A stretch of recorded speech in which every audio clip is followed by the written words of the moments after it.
Greetings everyone, my name is Western Ninja 11 and today I'm going to do an unboxing and a review of the Disney Pixar Cars on the Road Tony Motorfelt.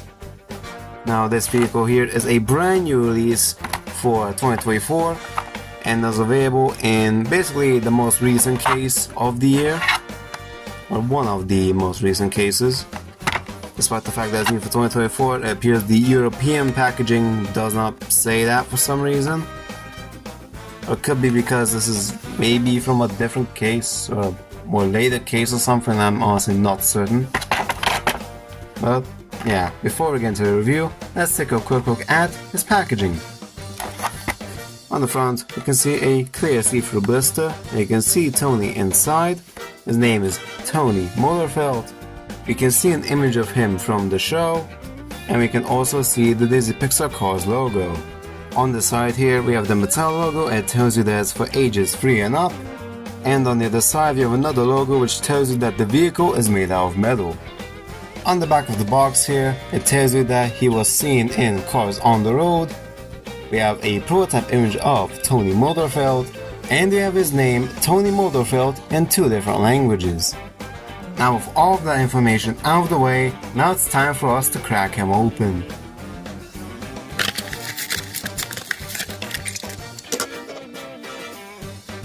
And here we have Tony Motorfelt out of the packaging. Now then, let's get into his appearance in Cars on the Road. Now Tony here only appeared in one episode, that episode being B-Movie. No, not that one.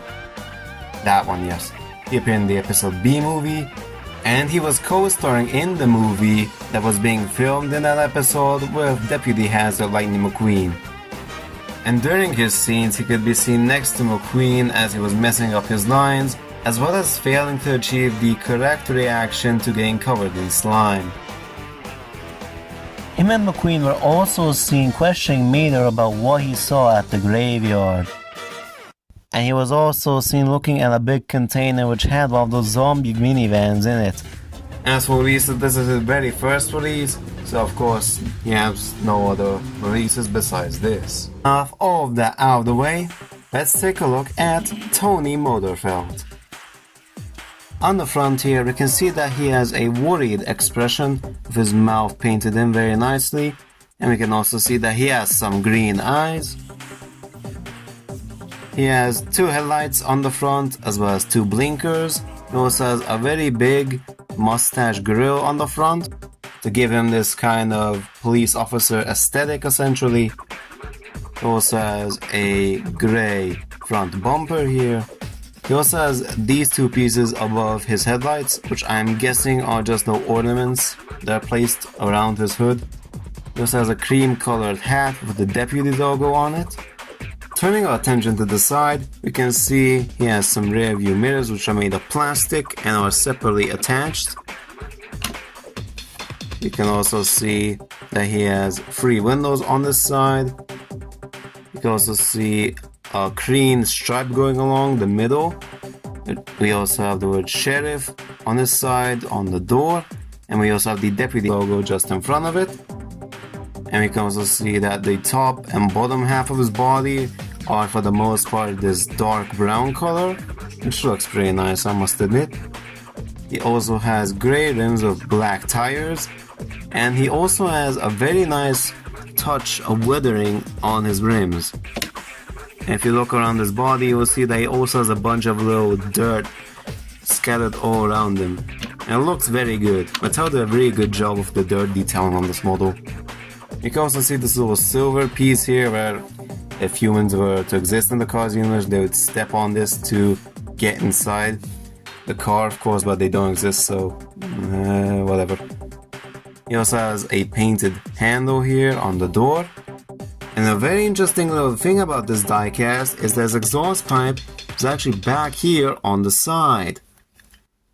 This is a very cool detail.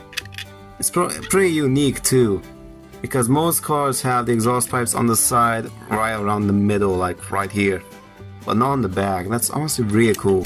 I really like that. Take a look on the back. You can see that he has a window on the back here, which also has both a cream and a black outline around it. He also has a big old spare tire on the back, which does not spin. I mean, it's a bit unfortunate, but I mean, come on. They don't spin in real life. Why should they spin here? He also has a grey back bumper here, and he also has two taillights, one of which is somewhat covered up by the spare tire. And if you look closely on his back here, you can see his license plate, which reads MO2-OBE, and I think it says California above it, but it's really hard to read because it's a Thailand car, and due to that it has rather blurry decals. Now if it was made in China, it would not have this issue. Oh, and you can also see the little handle on the back here for you to open his trunk. Okay, on the top here you can see that he has a police siren, of course, due to him being a police officer. And there's also some very nice little weathering detailing going around it. And there's also a bit of weathering on this little cap on the front, which I really like. And this whole back section is a much darker brown color. Looks really cool. I forgot to mention they also has some weathering on the front here around this hood, which looks very nice. I really do like the weathering that they did on this vehicle. Now let's do some comparisons. Now, as most of you know, Cars on the Road reused a bunch of Cars models for all sorts of characters in the show.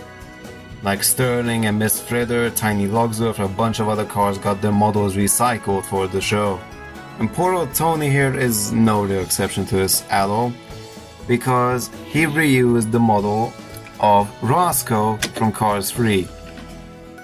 Now I unfortunately do not have the re-release or the updated variant of Roscoe, which came out back in 2018. I'm hoping to get it someday, but for now I can compare him to his older counterpart, which is a bit smaller, that came out back in 2017. Looking at them head on, ignoring the size difference, the only real big difference I can see between the two is that, of course, Tony here has a police siren while Roscoe doesn't have one, obviously. And of course the expressions are also different. Looking on the side here, the only real difference that I can point out, and this might only be true for the smaller Roscoe, is that this little section here is actually made out of plastic. Whereas on Tony here, this section is made of metal, which I can tell due to how reflective this is compared to the pieces on his roof. Now I'm honestly not sure if they corrected this on the China variant of the bigger Roscoe or only the Thailand variant, because many Thailand variants of cars that have been made by China are known to have more parts of them be made of metal rather than being made of plastic. Like for all of the cab-only releases that they did, the mouths of the trucks were made of metal, whereas in China they were made of plastic. So I honestly have no way to confirm if the regular China Roscoe, which is the upscaled version, had this section here made of metal or plastic. But knowing Thailand's record, I'm guessing that that section here was plastic on the Chinese release of the bigger Roscoe as well. Well, if I'm wrong, then feel free to correct me in the comments. On the back here, the mold is virtually identical for both of these vehicles. And of course, on the other side, they also have the exact same difference with this little back section here and nothing else really, besides the colors of course. And for comparison of sorts, I've also brought out Deputy Hazard Lightning McQueen, who is his co-star of course, as well as Bella Cadabra, who is the director of the movie that they were in. Yeah, it's interesting to see the contrast of colors that they use for these two cars.